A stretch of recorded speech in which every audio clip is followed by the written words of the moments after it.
I think everybody has an experience of non-binary. Everybody can recognize the feeling of not quite fitting into a category. So I grew up in Toronto. My father is Hong Kong Chinese. My mother is white British. And I would say I had a pretty strict upbringing. Like a lot of queer people, I had to kind of move somewhere else to escape narratives and to find my own. I really fell in love with drag in Toronto, but it was I guess you could say homonormative drag, whereas when I moved to London and discovered the drag scene here, it was not about trying to be a perfect representation of a gender that you weren't. It was about blowing up gender and identity completely.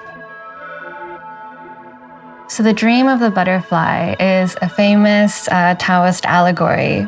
Chuang-Tzu, who is a kind of foundational philosopher of Taoism, has a dream that he's a butterfly. And when he wakes up, he's no longer sure if he is a butterfly dreaming he's a man or a man who is dreaming he was a butterfly.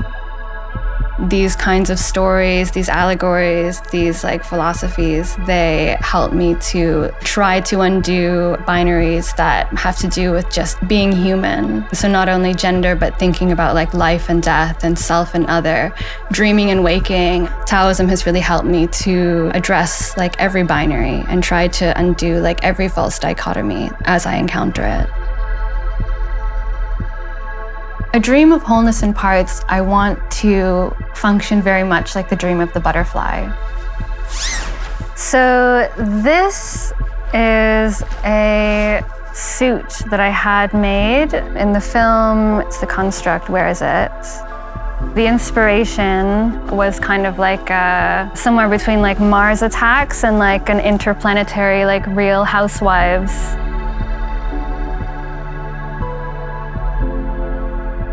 These are the shoes that I had made for the two sides of the construct. For me, these the rhinestones and the pearls are kind of stars and planets and moons and stuff. And this hanging planet or pearl that kind of does these orbits as you walk. This is the wig that the construct wears. And this is my own hair. I had this hair for 7 years. It was very much part of my identity, so kind of taking that off and then putting it back on is it's a weird space to be in. In this kind of shedding of this previous self, I'm trying to ask myself, and of course others, at what point we become aware of the performance of the self. So this is the universe's hair. And this is my first kind of masculine drag character wig, I ordered this cheap wig from eBay that I really love the color of. And I was going to get my hair cut and I took it with me, and my hairdresser, he cut my hair and then he cut the wig's hair. My characters, I would say they all exist in the same universe. They keep evolving like I keep evolving. To quote Octavia Butler, the only everlasting truth is change. And that's a central tenet of Taoism as well. The act of naming is actually totally futile. The name is the guest of the substance. I remember doing a performance and coming back to my dressing area, and my wet wipe looked like it was looking back at me, the character that I had just taken off was there on the wipe, and it was just looking back at me. And so I started keeping them. I spent hours painting these faces. The characters are always transforming and evolving, and these, wet wipe works, they can archive the transformations.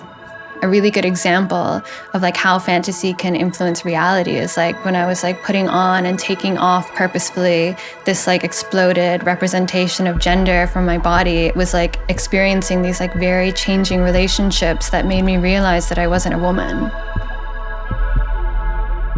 I have had to unlearn so many narratives that I just accepted about myself. Thinking about the dream of the butterfly, once you start questioning one aspect of yourself, or you learn that something that you thought you knew about yourself was actually just something that somebody told you about yourself, it opens a huge set of doors. Like that's just like the nature of knowledge. Like the more that you know, the more that you know that you don't know.